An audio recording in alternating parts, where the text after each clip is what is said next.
Почитувани, добар ден, започнуваат вестите на Канал 8. Земјоделците од општина Чешиново Облешево ќе имаат големи штети кај оризот и другите култури, што во понеделникот доцна попладне беа погодени од врнежите од град. Разочарани од стихијата велат дека годинава на одделни земјоделски површини ќе се жнее и за 50% помалку ориз од планираното. Големи штети има кај земјоделските посеви од невремето проследено со силен град и дожд, што во понеделникот попладне ги зафати атарите на неколку села во општина Чешиново Облешево. Неполн половина част, колку што траеле обилните врнежи, било доволно да се изгуби дел од планираниот род, посебно кај оризот.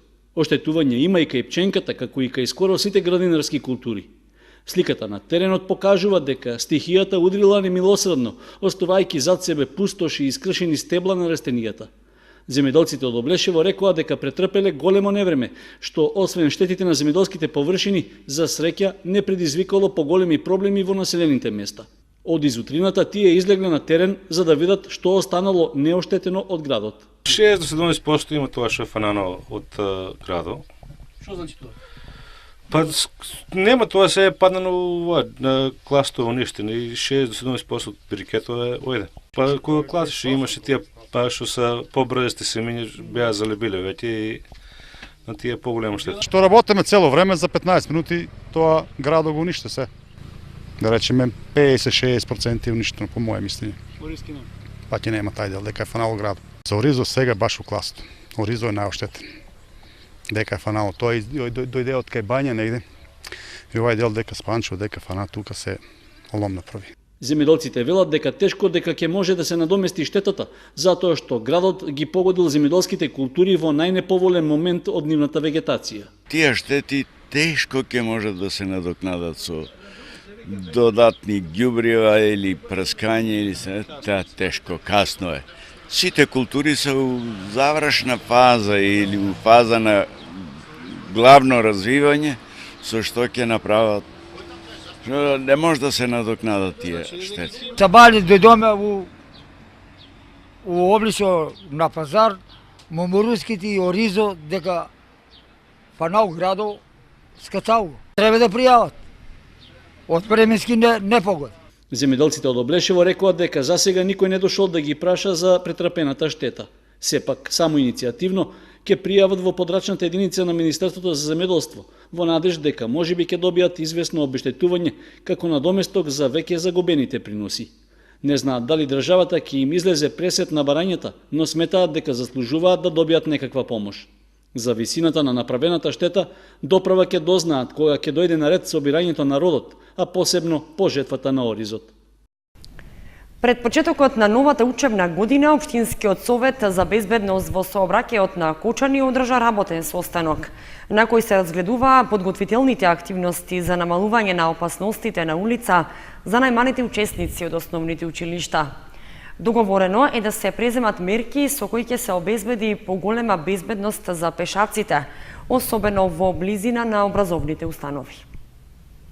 Во текот на наредните 2 недели ќе се преземат поинтензивни мерки како дел од редовните активности за намалување на опасностите за пешаците, посебно од категоријата ученици во основните училишта. На состанокот на Општинскиот совет за безбедност во сообраќајот беше речено дека се работи за редовна активност пред почетокот на учебната година, при што се разгледуваа сите можни мерки со кои би се избегнали ризиците за загрозување на децата при нивното доаѓање и заминување од училиште. Освен вообичаените активности за зголемена контрола од страна на сообраќајната полиција на природите до училишните објекти, се разгледуваа и предлози за дополнителни мерки, што би помогнале да се постигне зацртаната цел. Нова седница, донесени беа препораки за да се одбележат пешачките премини пред училиштето, да се средат тротоарските површини, да бидат што пообезбедени за учениците, а како други активности кои што ќе ги преземеме во текот на месец септември се делење на флаери со едукативен материјал пред се за возачите и за другите учесници во сообраќајот.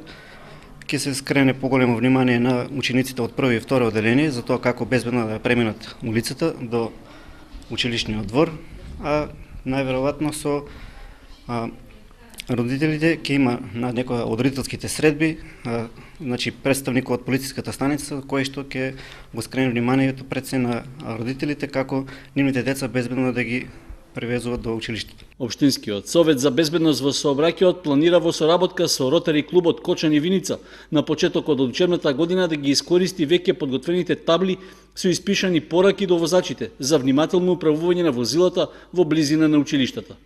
На состанокот на Општинскиот совет исто така стана збори за одредени подобрувања во делот на патната сигнализација, особено на крстосницата кај подлошки пат, како и на други пофреквентни улици во градското подрачје. Тројца нови лекари по општа медицина од вчера се вработени во редовен работен однос во општата болница во Кочани. Истите веднаш ќе бидат пратени на специализација по анестезиологија, педиатрија и ОРЛ. Во наредниот период ќе биде распишан оглас за вработување на уште 6 лица. Со новите вработувања, Кочанската општа болница полека но сигурно го докомплетира специјалистичкиот кадар кој што е дефицитарен во установата. Од вчерашниот ден во општа болница во Кочани во редовен работен однос се примени тројца доктори по општа медицина. Истите ќе бидат упатени на специјализација по анестезиологија, педиатрија и ОРЛ. Новите специјализации се резултат на неодамнешниот оглас што го распиша Министерството за здравство за кофинансирани специјализации, информира директорот на Кочанската општа болница Дејан Апостоловски. Во наредниот период, додава Апостоловски, ќе биде распишан оглас за вработување на уште 6 лица во општа болница Кочани.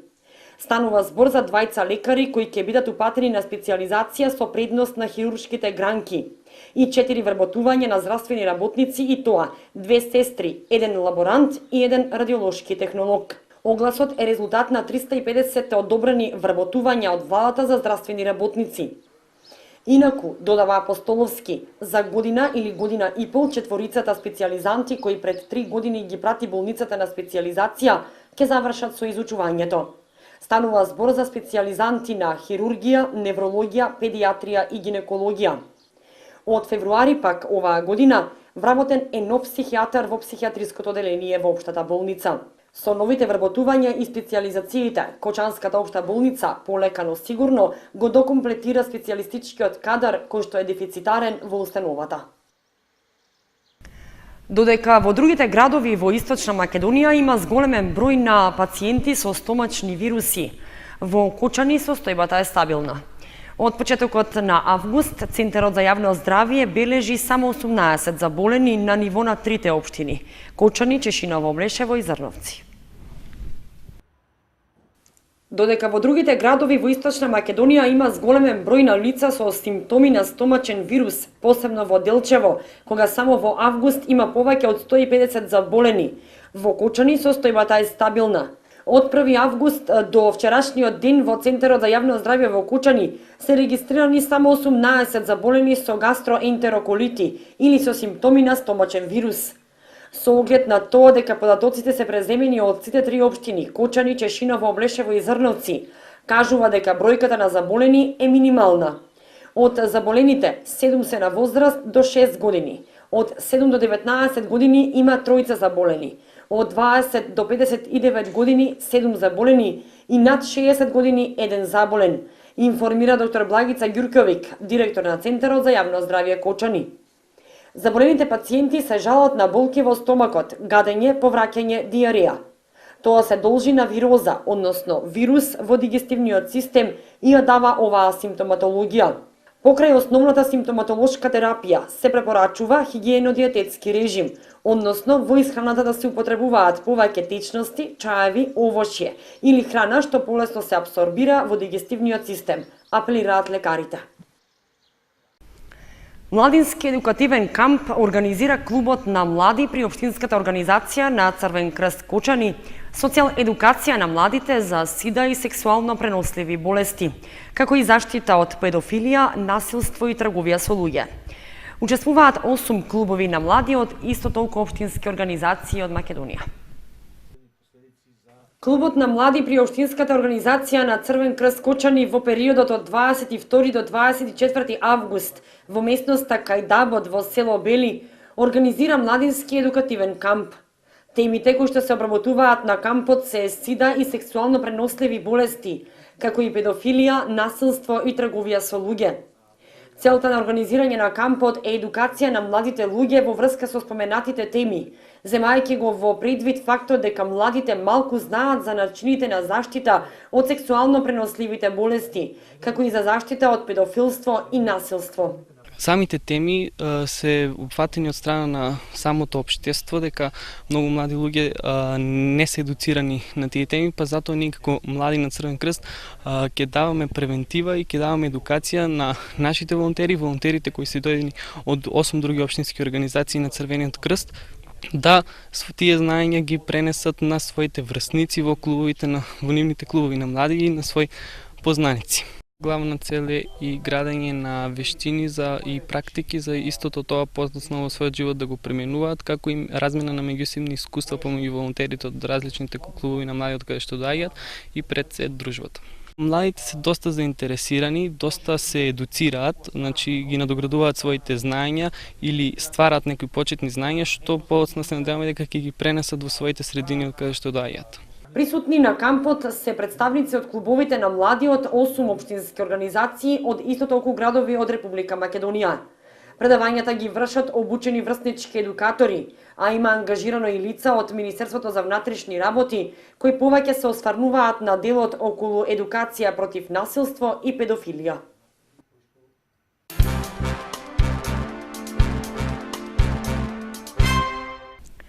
Гудачкиот квартет Viva Strings од Скопје одржа концерт во Кочани, како дел од манифестацијата Топол културен бран. Во Центарот за култура беа исполнети популарни музички теми од Майкл Джексон, Мадона, Аба, Роби Вилијамс и други познати музичари во светски рамки. Со концертот на гудачкиот квартет Viva Strings од Скопје започна втората етапа од манифестацијата Топол културен бран во Кочани. Поради временските услови, наместо на летната сцена, концертот се одржа во Центарот за култура Бели Мугри. Класичниот камерен состав постои од 2009 година и е составен од 2 виолини, виола и виолончело. На сцената настапија со несекојдневен репертоар, исполнувајќи популарни музички теми од Майкл Джексон, Мадона, Аба, Елтон Џон, Роби Вилијамс и други познати музичари. Аранжманите на композициите со кои се представуваа се специјално изработени за Viva Strings. Песните кои што се одбрани се од различни стилови, различни жанрови, значи тука има и джез, има и поп музика, и рок, и балади, и популарна филмска музика, и се обидовме со програмата да внесеме една интересна новина, затоа што знаеме дека во нашата држава културата е на едно високо ниво, но секогаш постои можност да се оди уште на повисоко ниво. Со ова сакаме едноставно да приближиме да луѓето едноставно навистина разберат дека популарната класика, значи популарната класичната музика може да се изведува и на еден поинаков начин. Дека составите кои што ја изведуваат класичната музика може да изведат и сосема друга музика која што на обичниот човек му изгледа дури и туѓа, тоест му изгледа несвојствена за ова што ние вечер го свиревме. Во составот на гудачкиот квартет настапија академските музичари Елена Талевска, Симон Поповски, Дубравка Зајкова и Дејан Теодосиевски, кои се и членови на оркестарот на Македонската филхармонија. Следната содржина од програмата на Топол културен бран е закажана за вчетврток 25 август, кога пред Центарот за култура Бели Мугри ќе се одржи ликовниот перформанс Здивот на летото со представување на дела од училиштето за цртање и сликање при Центарот за култура во Кочани.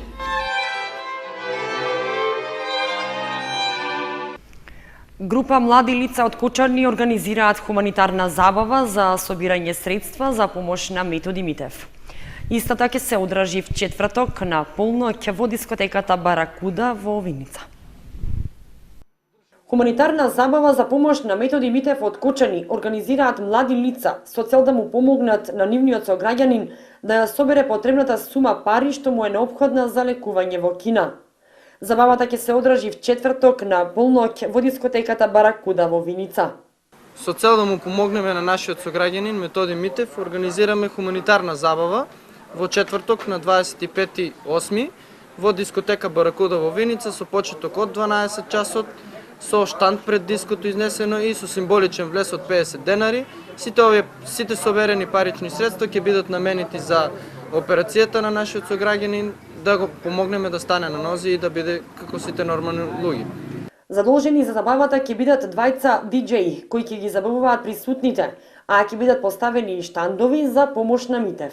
Пред диското Баракуда ќе има поставен штанд, исто така и ден пред тоа ќе има поставен штанд и на пазарот во Виница, со што ќе се продаваат мечиња или разни ружи, цвеќиња, кои пари ќе бидат наменени исто така за Методи.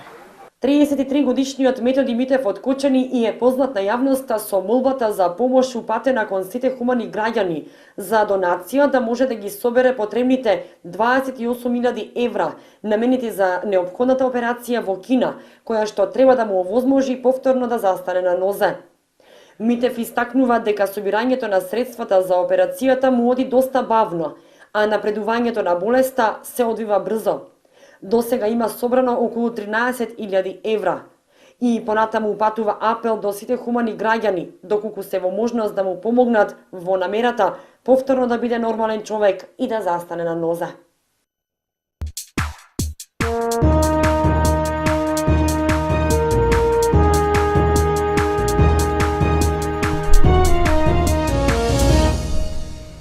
Следува информацијата од спортот. Едно пето место освоија кочанските спортисти кои учествуваа на традиционалниот триатлон Радожда 2016, што се одржа кај Струга. Конкуренцијата била силна со оглед што освен од Македонија, имало учесници и од соседните земји. Солиден успех постигнаа спортистите од Кочани кои учествуваа на отвореното триатлон правенство Радожда 2016, што се одржа на бреговите на Охридското езеро кај Струга.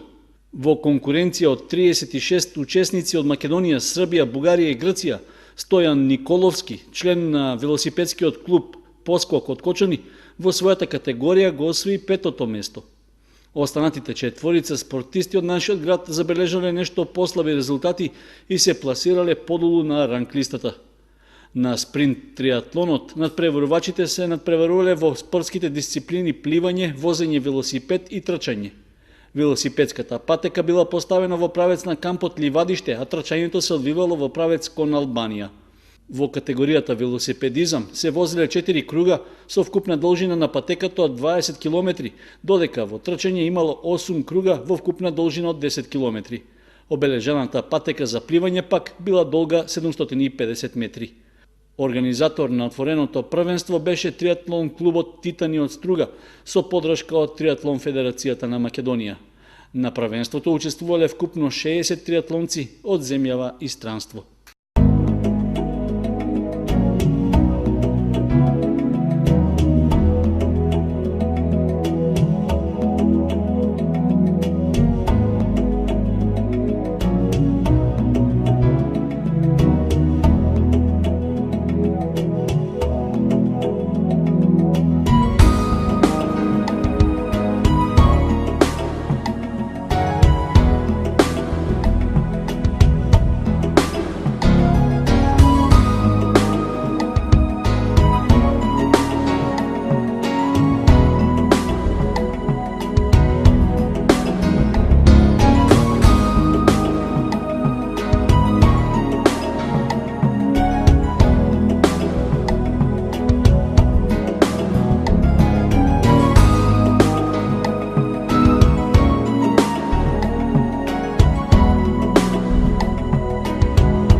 Со прогнозата за времето ги завршуваме вестите на Канал 8. Имајте пријатна вечер.